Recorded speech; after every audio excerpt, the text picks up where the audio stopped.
j'espère que vous allez bien.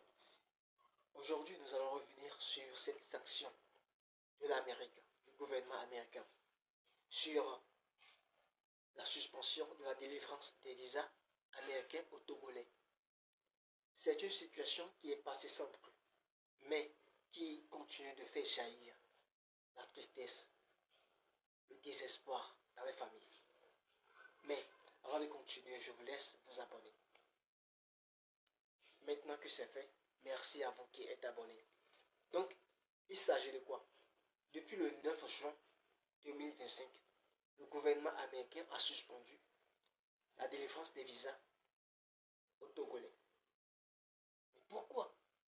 Selon les études, le Togo a le taux de dépassement le plus élevé, le taux de dépassement de visa le plus élevé en Amérique. Ce qui voudrait dire que la majorité des Togolais n'aiment pas quitter l'Amérique ou le sol américain après leur étude, après leur affaire, après leur tourisme. Et c'est pour ces raisons que le Togo a été suspendu. Le gouvernement suspend la délivrance des visas, de certains visas aux Togolais.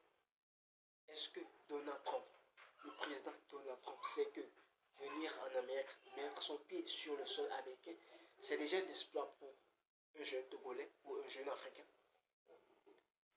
Ça se comprend si ce jeune n'a plus envie de venir, parce que il va revenir où en fait? Il va revenir dans la misère, il va revenir dans la pauvreté, il va revenir dans la précarité, il va revenir dans l'incertitude, il va revenir dans l'inquiétude permanente à propos de son avenir. Non, personne ne veut cela. Aujourd'hui, le Togolais est vraiment coincé, il ne peut plus. C'est difficile, c'est hyper compliqué pour lui de réaliser ses rêves dans son pays.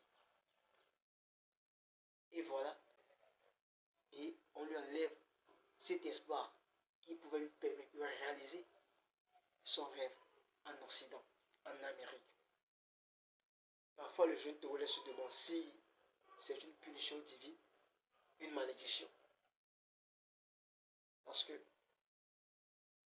le jeune Togolais est au bout de sa force. Je profite vraiment de cette occasion pour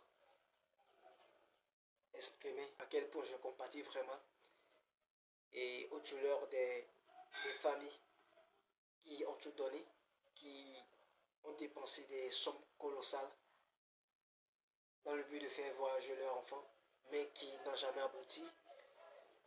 Du courage à toutes ces familles. C'est vraiment triste, c'est vraiment malheureux, c'est vraiment déshonnête. Quand tu ne réussis pas parce que tu n'as pas travaillé dur, ça, on peut comprendre. Mais quand tu ne réussis pas, après avoir tout donné, après avoir tout essayé, après avoir travaillé très dur, là, ça devient vraiment frustrant. Ça devient traumatisant. Et ça amène certaines même à frôler la dépression. Et actuellement, c'est ce que vivent les jeunes Togolais. Une fois encore, du courage à ces jeunes qui ont tout donné pour voyager en Amérique, mais peut-être à cause de cette sanction, ils ne peuvent plus. Alors vraiment du courage à tous ces jeunes. C'est pas tout facile. Je n'ai que le mot pour vous consoler et vous dire de ne jamais abandonner. Continuez d'explorer d'autres options. Et le bon Dieu est là.